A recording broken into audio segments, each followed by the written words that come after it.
মাথায় ব্যান্ডেজ করা কেন? সে অনেক কথা, আমাদেরকে একটু বলেন, আমরা শুনবো। তাহলে শোনো।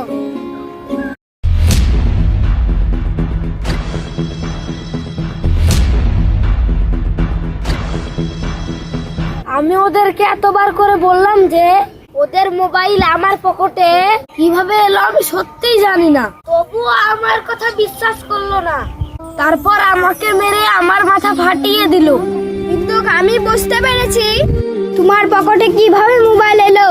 কিভাবে কিভাবে আবার তোমাকে অপমান করার জন্য ওরাই তোমার পকেটে মোবাইল রেখেছে। হতেও পারে ওরা পাপের ফল একদিন নিশ্চয় পাবে। তাহলে আমরা এখন আসছি। ঠিক আছে, যাও। এই শোন শোন শোন, আবার কি হলো? আমাকে মারার সময় ওদের হয়তো এক বান্ডিল টাকা পড়ে গিয়েছিল। ওদের সঙ্গে দেখা হলে তোমরা ওদেরকে জিজ্ঞাসা করে দেখো। ওদের যদি টাকাগুলো হয়ে থাকে তাহলে ওদেরকে এসে টাকাগুলো নিয়ে যেতে বলবে। ঠিক আছে বলবো।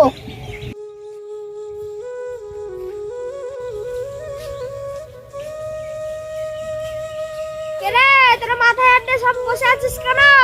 কি আর বলবো রে ভাই, আমার এক বান্ডিল টাকা হারিয়ে গিয়েছে। তোর টাকা হারায়নি রে, তোর টাকা হারায়নি।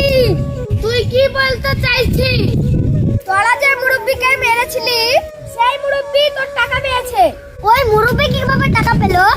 মুরব্বির সাথে ঝামেলা করার সময় হয়তো তোর টাকা পড়ে গেছে। হতেও পারে।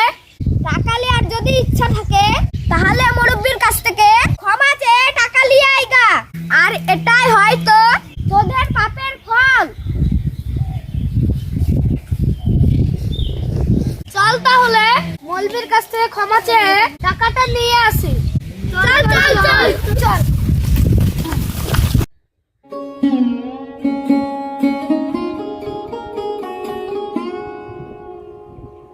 আসসালামু আলাইকুম।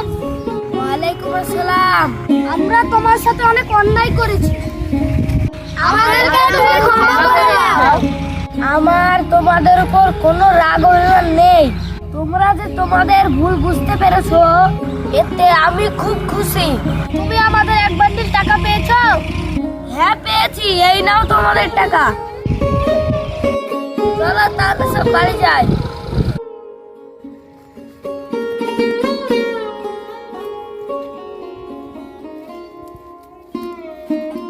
আমাদের ভিডিওগুলো দেখে যদি আপনাদের ভালো লেগে থাকে চ্যানেলটি সাবস্ক্রাইব করে পাশে থাকবেন এই রকম আরও নতুন নতুন ভিডিও পেতে। ততদিন ভালো থাকবেন, সুস্থ থাকবেন। খোদা হাফেজ।